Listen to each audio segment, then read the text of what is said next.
ভাই কি হলো? ধান খেত নি রে, এই ঘাস হয়েছে খুব আইলে। তো এত করা ওইদের মধ্যে এত দুপুর 1টা বাজে বাজলে কি হবো, এখন কৃষক মানুষের কাম হরাই নাকবো, খেত পরিষ্কার হরা নাকবো না। ও তো এই যে কয় কাঠা মাটি ধান খেত? এনে এই 10 কাঠা। ও তো খেতে পানি দিছ মনে হইতেছে, এই যে পানি পানি ওই যে আসিল না, পানি খেত শুকিয়ে গেছিল গা, কেবল দিতেছে, লাইন চালু হইলো। পানি কি দিয়ে দাও? ওই মোটর দিয়া। ডিপ নাই? না, ডিপ আছে দূরে, ডিপের লাইন দূরে। ও কয় মাস ধানের বয়স? ধানের বয়স এই 1 মাস 5-7 দিন হবো।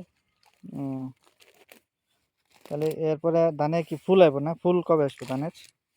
ফুল আসবো আস্তে আস্তে, আরো আরো 1 মাস। আর 1 মাস? কেবল সার দিলাম,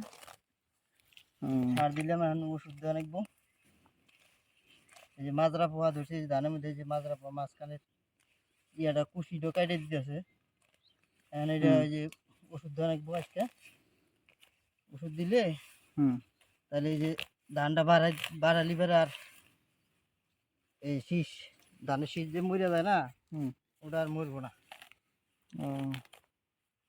মাজরা পোয়া আগের থেকে দমন হলো নাকি। এতে কৃষক মানুষের অনেক পরিশ্রম, রোদ নাই বৃষ্টি নাই। পরিশ্রম তো আছে, কিন্তু ফসলের তো দাম পাওয়া যায় না। দাম পায় কারা? যখন আমরা কাটমু বাইরামু, তখনকার দাম কমে যাব। আর দাম পায় কে? পাইকার নাকি? দাম তো পাই পাইকাররা, আমরা তো আবাদ করে শেষ, খালি খাওয়ার জন্যে। আর যদি কিছু বেশি আর পাই ওটাই, আমরা কিছু লাভ হয় না বেশি। খেতে পানি কয় ঘন্টা ধরে দিতেছে, ঘন্টা হিসাবে নাকি? এটা চুক্তি ক্ষেত। ও ক্ষেত চুক্তি? ক্ষেত চুক্তি। কত? যতদিনে ধান না বাড়াবো ততদিন পানি দিতে থাকবো। 3500 টাকা বিঘা হিসাবে ধরবো। আমার এই 10 কাঠা মাটি নিব 1700, 1750 টাকা।